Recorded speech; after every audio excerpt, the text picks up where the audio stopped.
Welcome, स्वागतम, भली करे आया। टे प्रोग्राम से प्रोफेसर नागपाल हाज़िर है।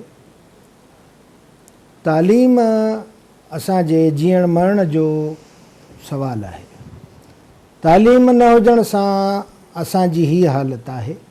गुज़िरियल बिन प्रोग्रामन में मूं पे अर्ज़ कियो त 47 खां 2005 ताईं मुंहिंजी पर्सनल ज़ाती रिसर्च हीअ हुकूमतूं जेके बि आयूं आहिनि असांखे तालीम खां परे रखनि थियूं ऐं पंहिंजी पूरी कोशिशि कंदियूं त अवाम जाहिल रहे, जीअं असांखे असेंबली में मोकिले असांजा ॿार लाइक़ नालाइक़ मथे अचनि, वॾनि उहिदनि ते वेहनि।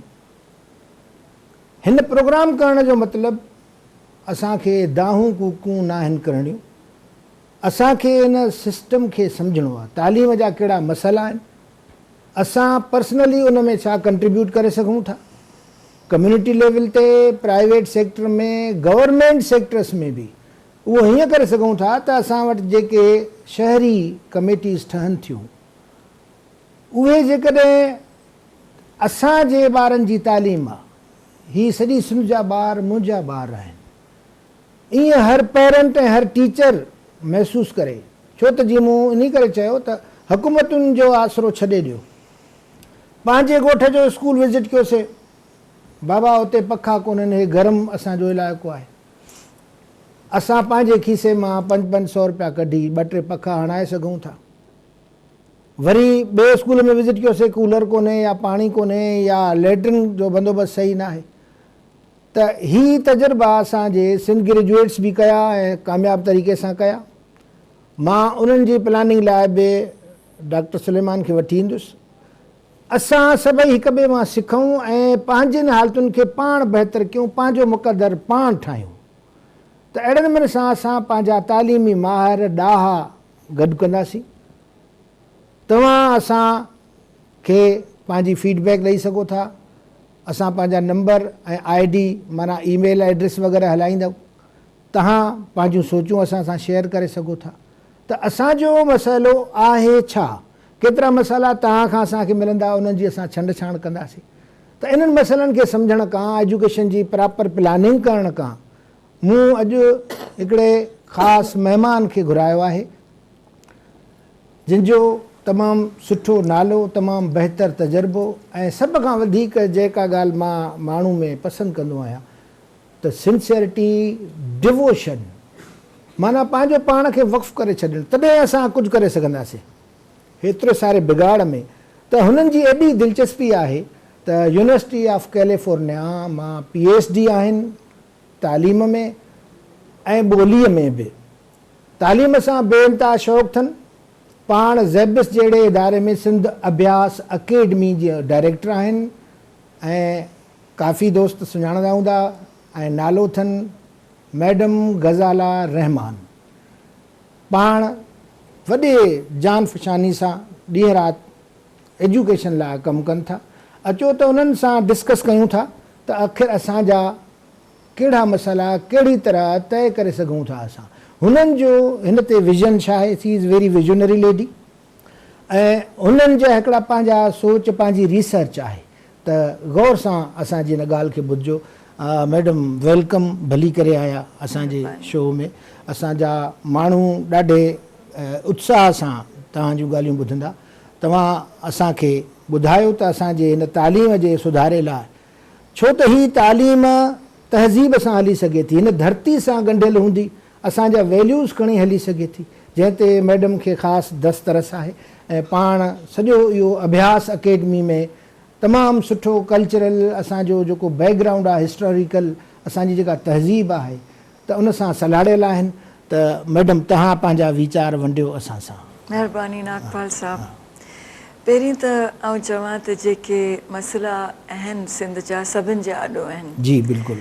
ऐं ही कॉमन मसइला आहिनि, असीं रोज़ इन ते गुफ़्तगू कंदा आहियूं, अख़बारनि में, TV ते, ही सभु वाज़े आहे। सभु पिया ॾिसनि त इंफ्रास्ट्रक्चर असांजो जेको सिस्टम आहे सॼो, सो मुद्दे ख़ारिज आहे चवंदा आहिनि ऐं इन खे अपडेट करण जी ज़रूरत आहे। कुझु चवंदा आहिनि त मसइलो असल जागीरदारी दौरु आहे, बेशक। निज़ाम आहे, जिते असांजो स्टूडेंट उनखे ग़ुलाम सम्झंदा आहिनि, असांजे स्टूडेंट्स खे। त बाबा असांजे माण्हुनि खे चवंदा आहिनि तव्हां गिल्म जो ज़ियान आहियो।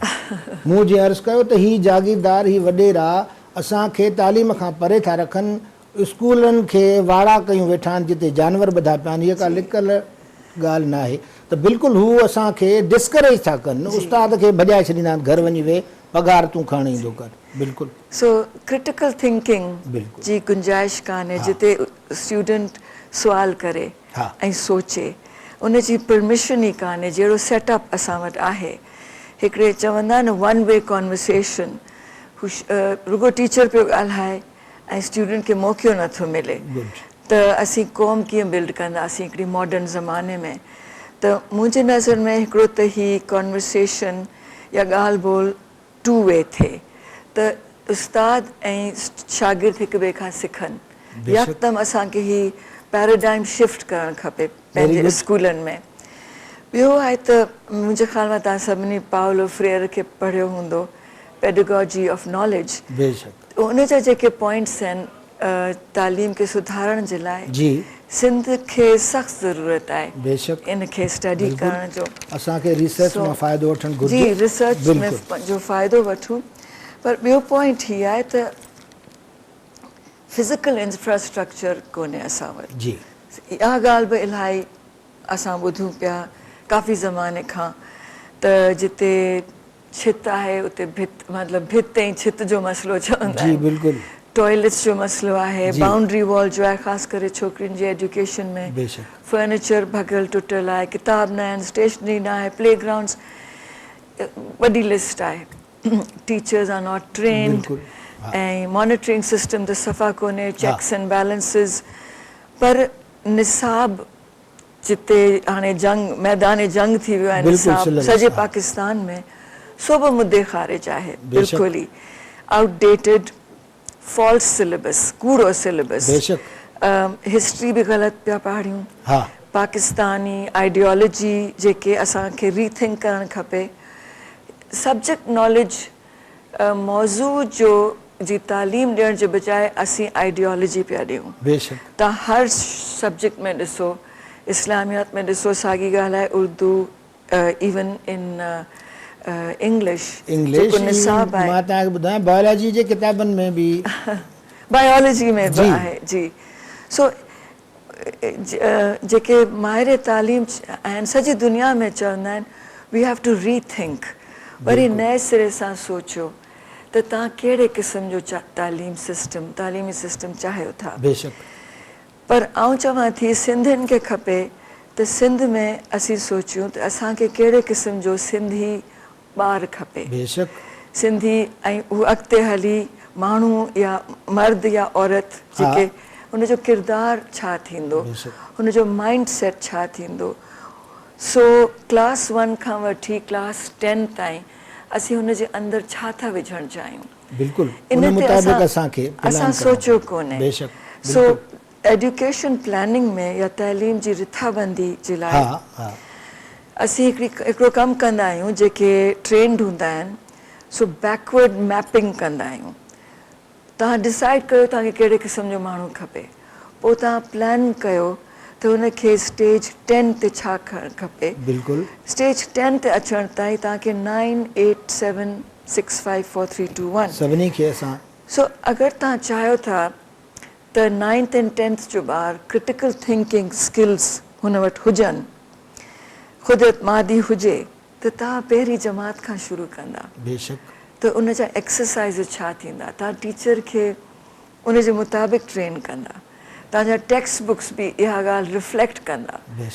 सो मूंखे लॻे थो त असां सोचियो कोन्हे, असीं संजीदगी सां असां सीरियसनेस ऑफ पर्पस चवंदा आहिनि, वी नॉट सीरियस, असीं कमिटेड न आहियूं।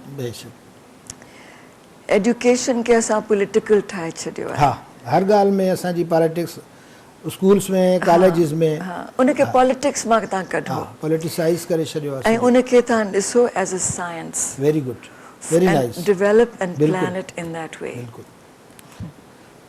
ॾिसो असां मां पंहिंजे इन प्रोग्रामनि में इहो चवंदो रहियो आहियां त असांखे पंहिंजे ॿार खे छा ठाहिणो आहे। हिकिड़े सिंधी कमिंग जनरेशन में 4 शयूं हुजनि ही एजुकेशन जो हासिलु आहिनि।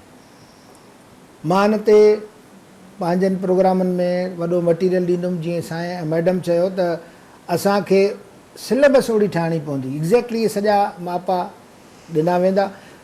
ख़ासि गुज़ारिश आहे टीचर्स खे या पॉलिसी मेकर्स खे या प्लानर्स खे त हीअ प्लानिंग करी वञे त एजुकेशन सां असांजे में 4 जेकॾहिं ॻाल्हियूं न आहिनि, मां पाण खे बि ॾिसां जी त मुंहिंजूं हीअ 4 फैकल्टीज़ डेवलप आहिनि या न आहिनि।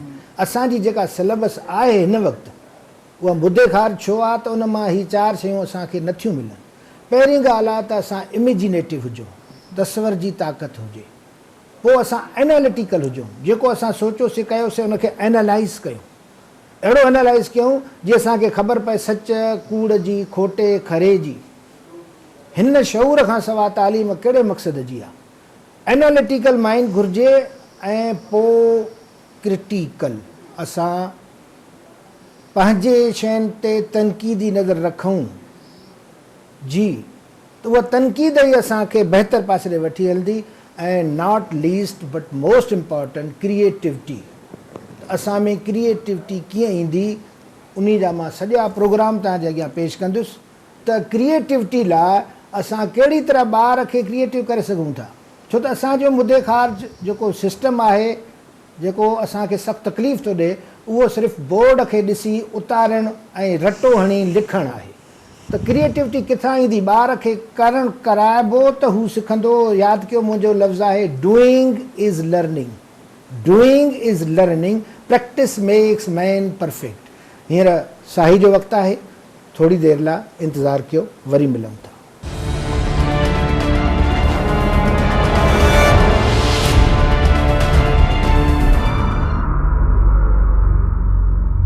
वेलकम बैक, भली करे आया। असांजो प्रोग्राम जारी आहे ऐं असां इन ते ॻाल्हायूं पिया त कहिड़ी तरह असां पंहिंजे तालीमी निज़ाम खे बहितर करे सघूं। पंहिंजे पुराणी सिलेबस खे रीविज़िट कयूं, रिकंसीडर कयूं, सॼे प्रोसेस खे रीथिंकिंग मां गुज़ारियूं। ऐं मैडम गज़ाला रहमान असांखे पंहिंजे तमामु जजे ऐं रिच हिकिड़े एक्सपीरियंस मां पाण 5 सालनि ताईं कैलिफोर्निया में बि पढ़ायो अथऊं, उतां जी रिसर्च खां वाक़ुफ़ु आहिनि।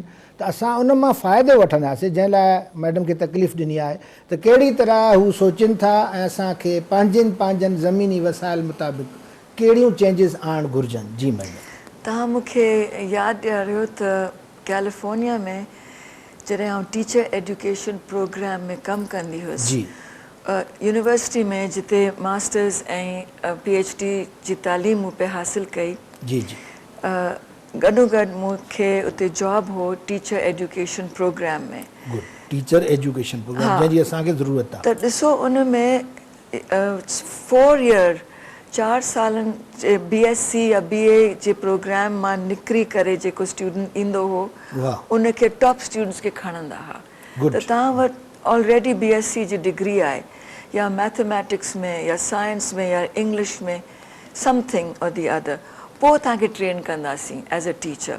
कैलिफोर्निया जो कानून आहे त तव्हांखे असीं आफ्टर योर ग्रेजुएशन वठंदासीं, पर उन ग्रेजुएशन में तव्हां जंहिं सब्जेक्ट खे तरजीह ॾिनी आहे, मेड इट योर मेजर जी, उन में तव्हांखे ट्रेन कंदासीं, वरी तव्हां वञी एजुकेशन सिस्टम में कमु कयो।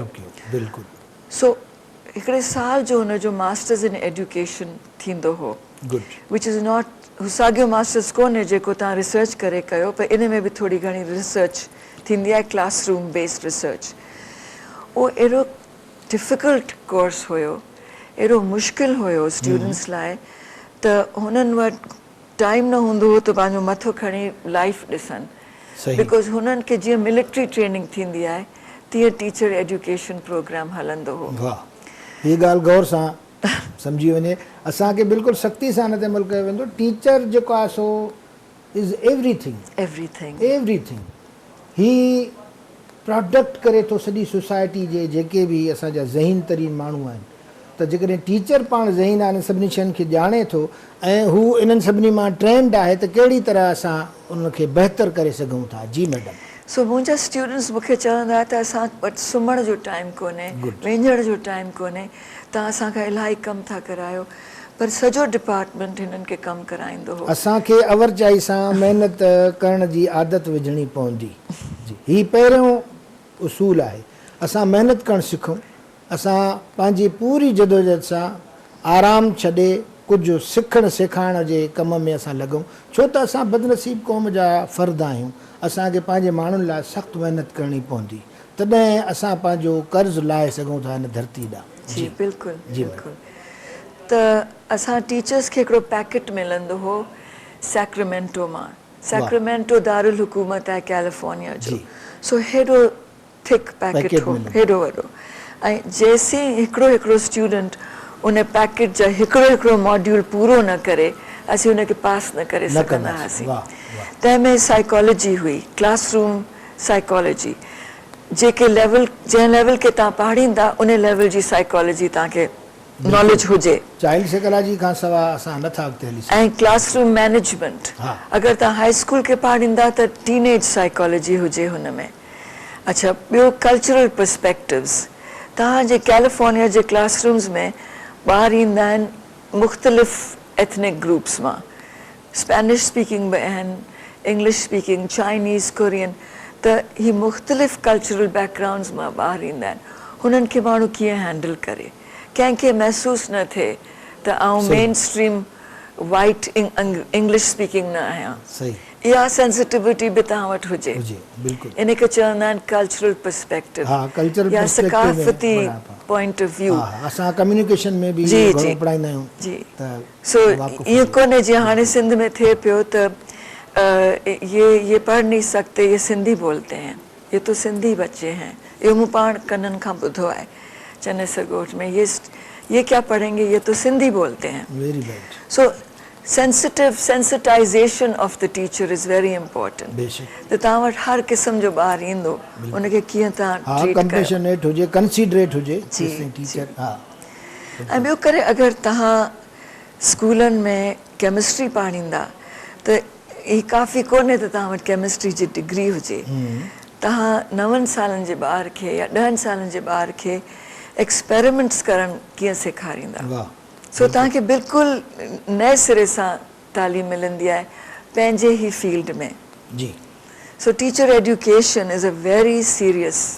बिल्कुलु। उन खां सवाइ मां हिन ॿिन्ही प्रोग्राम में इहो चयो आहे त जेसिताईं असां पाण एजुकेटेड न आहियूं, बल्कि मां त इहो अर्ज़ु कंदुमि त असां पाण मॉडल न आहियूं, जेकॾहिं बाज जा सबा जा न आहियूं।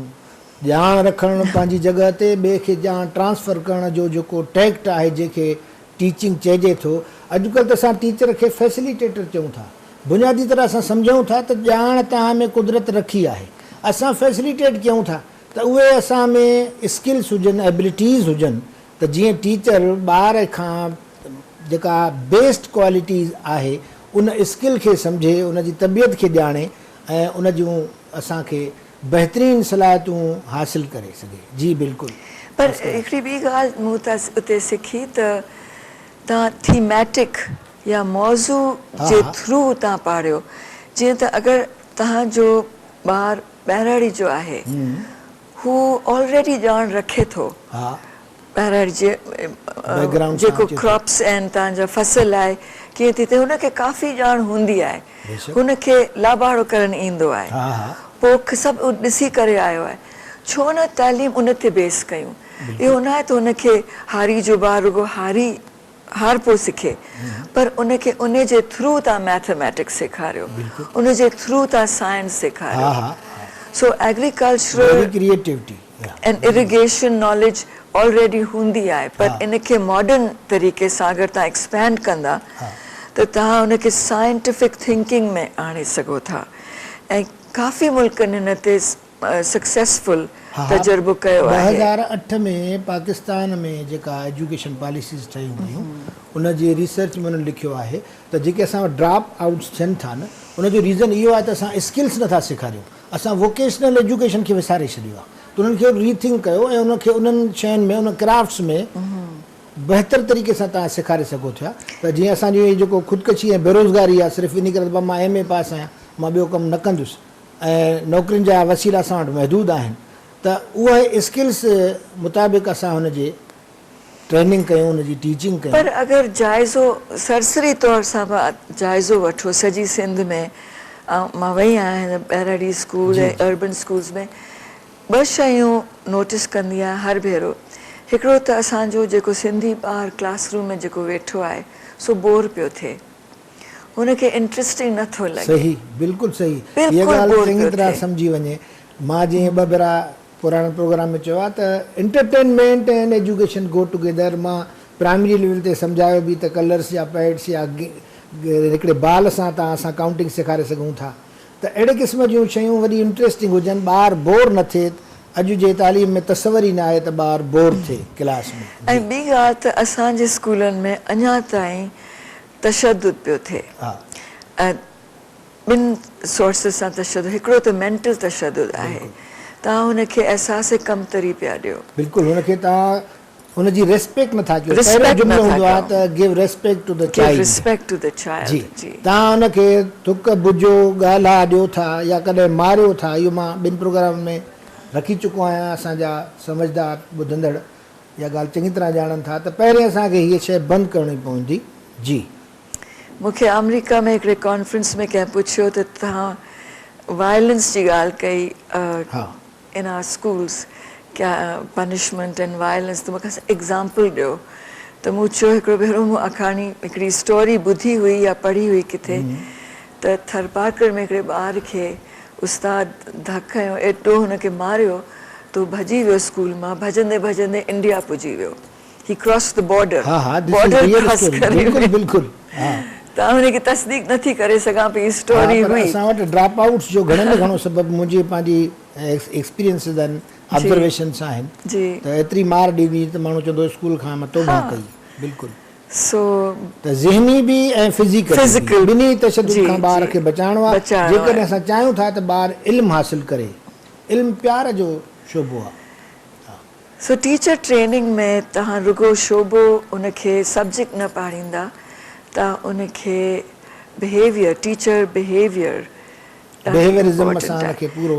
ऐं असीं जॾहिं रिसर्च कंदा आहियूं या असांखे जॾहिं कोर सब्जेक्ट्स पढ़ाईंदा आहिनि तॾहिं बि असांखे ॿुधाईंदा आहिनि त हिकिड़ी अहम ॻाल्हि जेका हूंदी आहे टीचर जे बिहेवियर में जेको स्टूडेंट खे मुतासिर कंदी आहे, सो आहे टीचर एक्सपेक्टेशन। अगरि उस्ताद एक्सपेक्ट नथो करे त हीउ ॿारु सुठो परफॉर्म कंदो त हू न कंदो।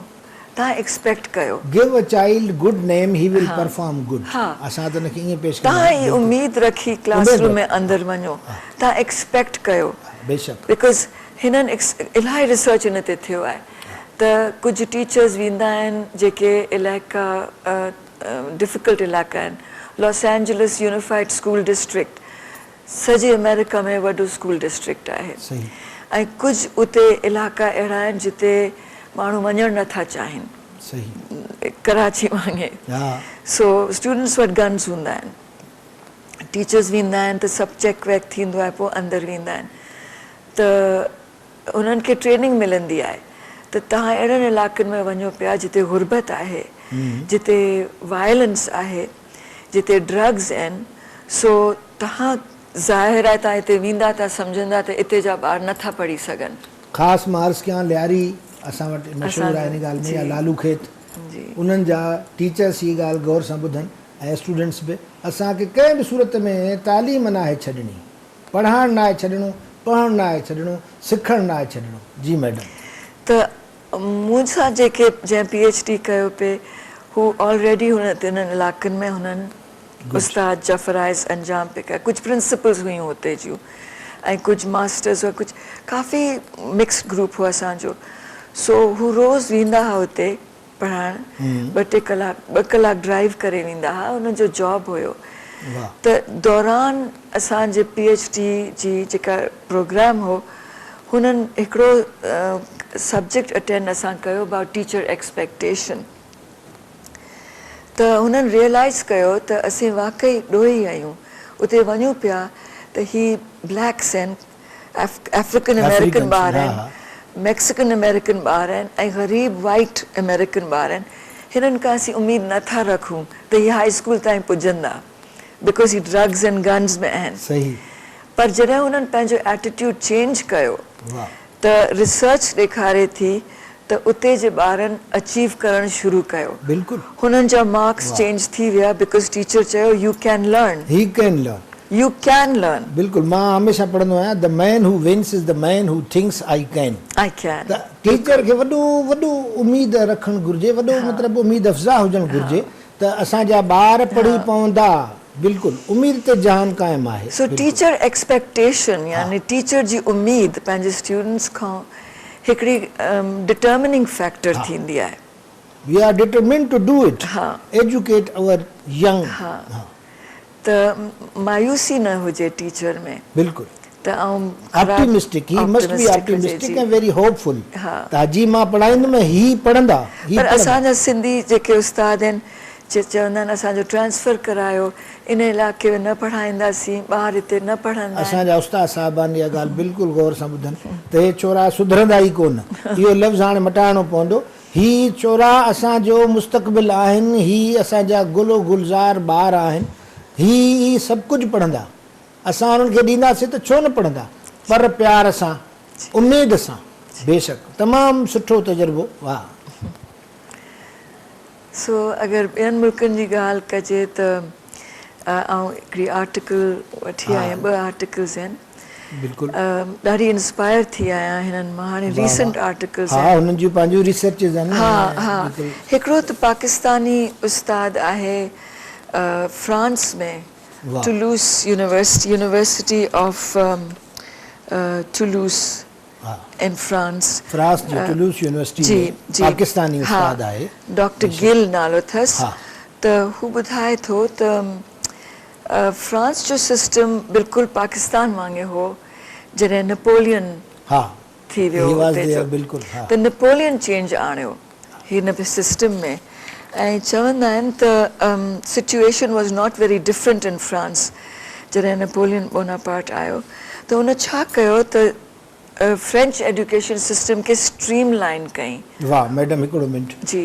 हाणे असां साॻियुनि हालतुनि में फ्रांस में जेके तजुर्बा थिया असां उन्हनि मां सिखंदासीं त हाउ टू स्ट्रीम लाइन, कीअं गॾे हलण जो। पर हींअर हिकिड़ी साही वठंदासीं ऐं थोरो इंतज़ारु कयो, उन खां पोइ वरी हितां कंटिन्यू कंदासीं।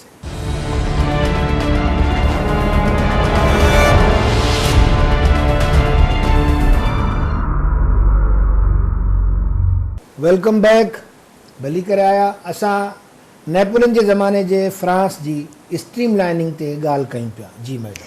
त जेकॾहिं नेपोलियन न करे हा उन टाइम ते त फ्रांस वटि अॼु जो जेको फ्रेंच सिस्टम आहे सो तॾहिं खां हले पियो। बेशक, बिल्कुलु। चवण जो मक़सदु बुनियाद विझण वारो, उन बुनियाद विधी। हाणे ही पॉलिटिशियन न हो मुंहिंजी नज़र में, स्टेट्समैन हुयो ऐं मिलिट्री लीडर हुयो। त हुन ही चेंज आणियो। चवण जो मक़सदु ही न आहे त असीं बि मिलिट्री जे थ्रू कयूं, असीं उन खां सवाइ करे सघूं था।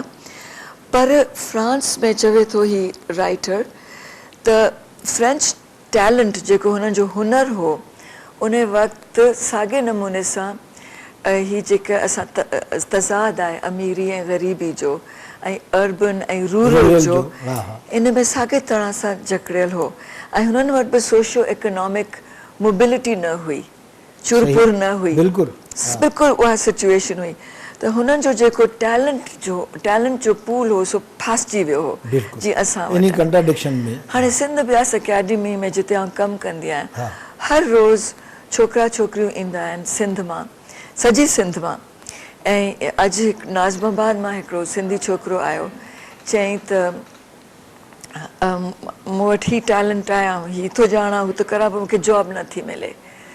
त बिकॉज़ हुन जा रोड रस्ता खुलियल न आहिनि, वसायल न आहिनि।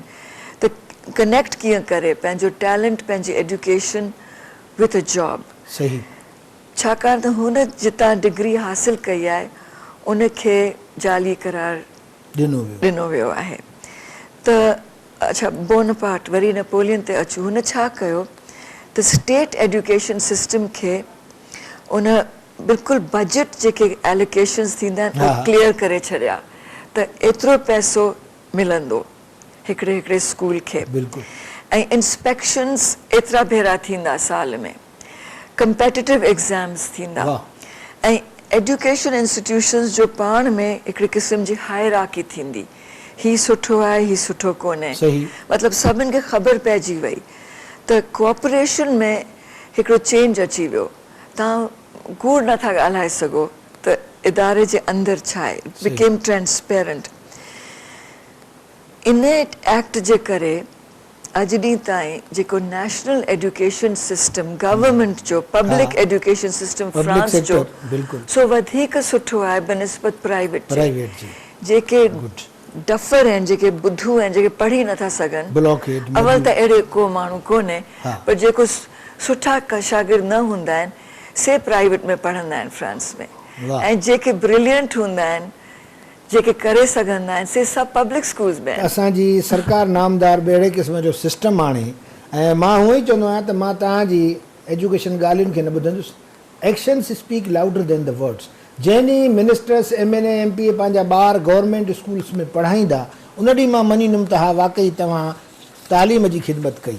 त जीअं फ्रांस में जेके घटि ज़हीन ऐं मजूब ॿार आहिनि, उहे वञी प्राइवेट सेक्टर जॉइन कनि था, totally different from our scenario in Sindh specially. हा, त स्ट्रीम लाइन करिकुला बि हुनजो जेको करिकुलम बि आहे बिल्कुलु यकसां आहे, बिल्कुलु सॼो असांजा तालीमी ॿार रड़ियूं पिया कनि। त असां वटि 5 सिलेबस आहिनि। असांजे हिकिड़े बैकवर्ड जो मसइलो इहो बि आहे त असां वटि 5 सिलेबस आहिनि। असांजी सिलेबस तमामु आउटडेटेड आहिनि, उन्हनि खे असांखे सॼो रिवाइज़ करिणो पवंदो, हिकिड़ी सिलेबस रखणी पवंदी जी, तॾहिं पब्लिक सेक्टर तरक़ी कंदो जी। पर डॉक्टर गिल चवे थो त अगरि तव्हां पंहिंजो करिकुलम खे स्ट्रीम लाइन बि कयो, अगरि तव्हां अग्री कयो त असीं सभु पाकिस्तानी ॿारनि खे या सिंध में जेके रहंदा आहिनि उन्हनि सभिनि खे असीं साॻियो निसाब ॾींदासीं। पोइ बि तव्हां अगरि तव्हां वटि स्कूल्स न आहिनि हर कंहिं जाइ ते, सभिनि खे स्कूल्स न पिया मिलनि, या स्टूडेंट्स पुॼी नथा सघनि, या त टीचर्स जेके तव्हांजे पेरोल ते आहिनि से वञनि न पिया, एब्सेंट आहिनि, या त तव्हांजा डिप्लोमास हिकिड़े सेल ते आहिनि, तव्हां डिप्लोमास विकिणो पिया, त पोइ तव्हांजो करिकुलम केतिरो बि सुठो हुजे, तव्हां रिज़ल्ट न ॾींदव। असांखे एजुकेशन रिज़ल्ट ओरिएंटेड घुर्जे। अच्छा, ॿियो ही चवे थो त अच्छा बजट एलोकेशन्स आर वेरी इम्पोर्टेंट। तव्हांखे ख़बर आहे हिन वक़्तु असीं स्कूलनि खे हिकु जहिड़ो बजट न पिया ॾियूं। जी बिल्कुलु। बजट जॾहिं तव्हां ॾींदा आहियो त तव्हां न ॾिसो त स्कूल किथे आहे, तव्हांखे स्कूल्स खे ॾियणो आहे। अमेरिका में त budget is based on the taxation system. तव्हां जिते रहंदा, जहिड़े इलाइक़े में तव्हां रहंदा आहियो, त तव्हां टैक्स ॾींदा आहियो, या पंहिंजे घर ते या जेको बि टैक्स हुन इलाइक़े सो स्कूलनि खे ओतिरो टैक्स मिलंदो आहे। हाणे फ्रांस में जेके बिज़नेसिस आहिनि उन्हनि खे अगरि हू टैक्स न ॾियनि पर तालीमी इदारनि खे ॾियणु चाहिनि त हीअ इजाज़त आहे उन्हनि खे। बिल्कुलु। तव्हांखे मां यादि ॾियारां त हिननि एजुकेशन टैक्स शुरू कई जी जी जी, पर पैसा मुंहिंजे खीसे में। मसइलो सॼो इहो आहे त उहा एजुकेशन ते जेकॾहिं जेका टैक्स में आमदनी थिए थी, उहा जेकॾहिं इक्वली विराइनि सिंध जे स्कूल्स में, त असां घणो कुझु करे सघूं था। ॻाल्हि आहे त इहो असांजी इहा करप्शन जॾहिं ख़तमु न थींदी त पब्लिक सेक्टर तरक़ी कीअं कंदो। जी, पर सिंध में त असीं पुछूं त पाकिस्तान में पुछी सघूं था त जेके नेशनलाइज़ेशन ज़ुल्फ़िकार अली भुट्टे साईं कई, बिल्कुलु, त उन जे पोइ अगरि हू आइडिया सुठो हो त डी नेशनलाइज़ पोइ छो कयोसीं? छला त उनखे असां मेंटेन न कयोसीं न। स्टैंडर्ड असां मथे न करे सघियासीं। जेके बहितर प्राइवेट स्कूल आहे उन्हनि खे बि किराए छॾियोसीं। सो असां पंहिंजे ग़लतियुनि खां सिखूं त स्टैंडर्ड मेंटेन करणु असांजो कमु आहे, पर कीअं कयूं, केरु कंदो, हीअ सॼी सोसाइटी कंदी, रुगो हिकिड़ी टीचर नथी करे सघे। This is the other point. त असांजी सिविल सोसाइटी, हिननि राइटर्स बि लिखियो आहे, our civil society is always under construction. हिकिड़े क़िस्म जो कॉन्टेक्ट न पियो थिए बिटवीन द स्कूल्स, माइटनि ऐं स्कूल्स जे विच में।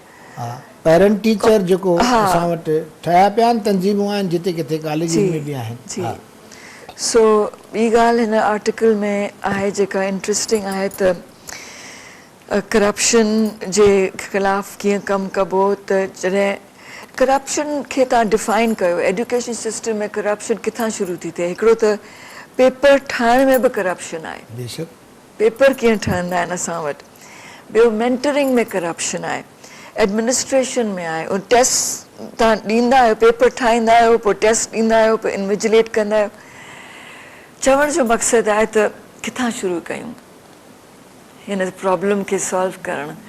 त अगरि तव्हां पहिरीं वेही सोचियो त तव्हांखे खपे छा एजुकेशन सिस्टम में, तव्हांखे सिंध में कहिड़े क़िस्म जो ॿारु खपे, पोइ तव्हांखे सभु सम्झण में अची वेंदो तव्हां किथां शुरू कयो, बिल्कुलु कमु कीअं पूरो कयो।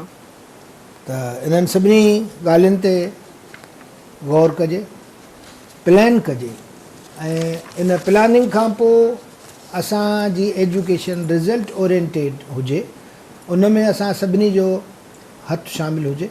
सिविल सोसाइटी खे पंहिंजो रोल अदा करिणो पवंदो, टीचर पेरेंट कोऑपरेशन रहंदो, हिक ॿिए जे मसइलनि खे सम्झंदासीं।